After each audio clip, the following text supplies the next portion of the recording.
नमस्कार, मी अयारा. आपण पाहता 24/7 माझा महाराष्ट्र न्यूज. परभणी. सोनपेठ शहराच्या सुरुवातीलाच असलेल्या व्यंकटेश्वरा फिलिंग सेंटर मध्ये रात्रपाळीत काम करणाऱ्या शिवप्रसाद लोंढे यांना गुरुवार 22 मे रोजी रात्री कुत्र्यांचा ओरडण्याचा व कुत्रे पेट्रोल पंपावरून पळून गेल्याचे आढळून आल्याने त्यांनी सकाळी सीसीटीव्ही फुटेज तपासले असता त्यांना सीसीटीव्हीत रात्री 1:30 वाजेच्या सुमारास बिबट्यांच्या सदृश प्राणी आपल्या पिल्ल्यासह वावरताना आढळून त्याने कुत्र्याची शिकार करण्याचा प्रयत्न केल्याने कुत्रा पळून गेल्याचे दिसून आले. याविषयी शिवप्रसाद यांनी पेट्रोल पंपाचे मालक सुमित पवार यांना याबाबत कळवले.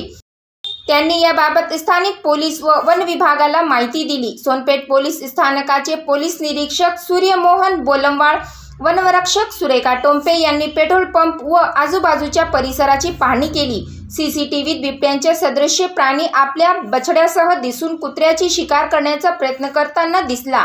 गवळी पिंपरी परिसरात बिबट्यांचे पायाचे ठसे दिसून आले आहेत. त्यामुळे परिसरात भीतीचे वातावरण निर्माण झाले. याबाबत पोलीस निरीक्षक सूर्यमोहन बोलमवाड यांनी नागरिकांना घाबरून न जाता योग्य ती काळजी घ्यावी असे आवाहन केले आहे.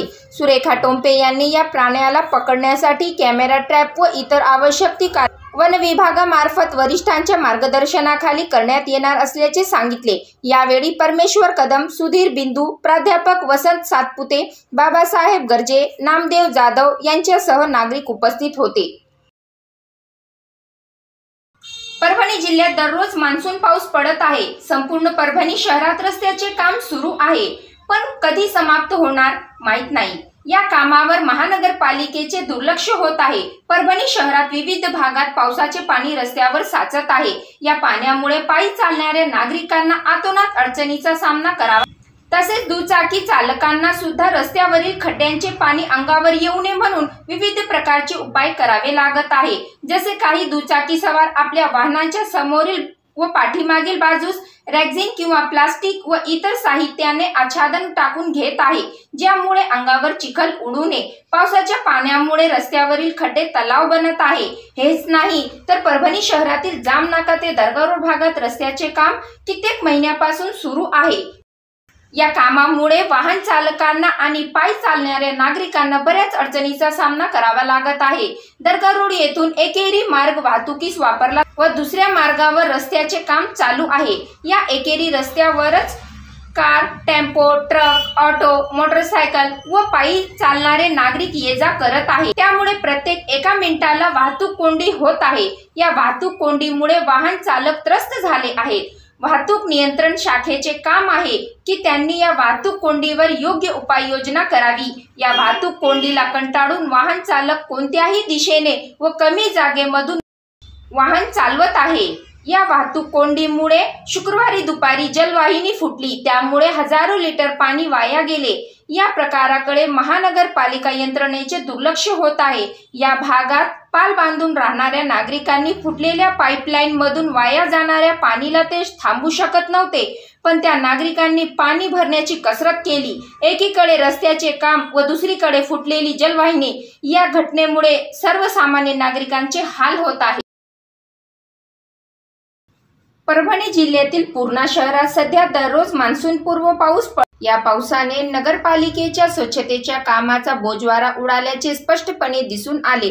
शहरातील आनंदनगर चौक परिसरात नाल्यांची साफसफाई व नाली दुरुस्तीचे कामे न झाल्यामुळे पाणी थेट रस्त्यावर वाहत असून नागरिकांसह व्यापाऱ्यांना प्रचंड त्रास सहन करावा लागत आहे. स्थानिक नागरिक व व्यावसायिकांच्या संतप्त प्रक्रिया आता ऐनीवर येत आहे.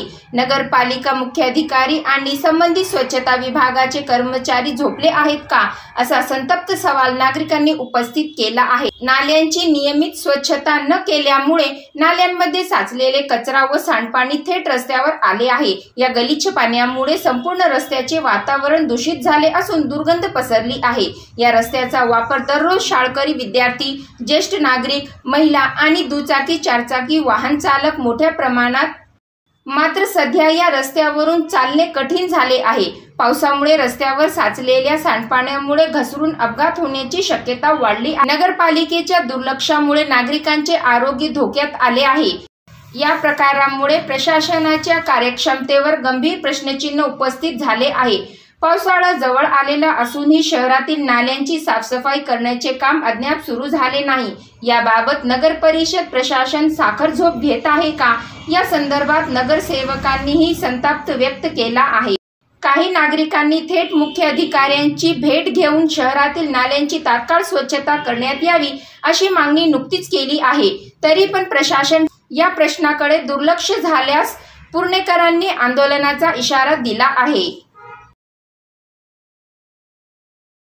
परभणी शहरात बनावट एटीएम कार्ड तयार करून 1,05,000 रुपयांची चोरी झाल्याची घटना उघडकीस आली आहे। सविता लोखंडे या महिलेचे स्टेट बँक ऑफ इंडियामध्ये बचत खाते आहे। व्यवहारासाठी एटीएम कार्ड आहे। महिला वापरत असलेल्या एटीएम कार्डचे दुसरे बनावट एटीएम कार्ड परभणी शहरातील जिंतूर रोडवरील एटीएम मधून अज्ञात इसमाने सविता लोखंडेच्या सहमतीने 1 मे ते 17 मे कालावधीत बँक खात्यातून 1,05,000 रुपये काढून फसवणूक केली। खात्यातून रक्कम कमी झाल्याचे लक्षात आल्या सविता लोखंडे यांनी नानलपेठ पोलीस ठाण्यात अज्ञाताविरुद्ध तक्रार दाखल केली आहे। तपास पोलीस उपनिरीक्षक जटाळ करत आहे।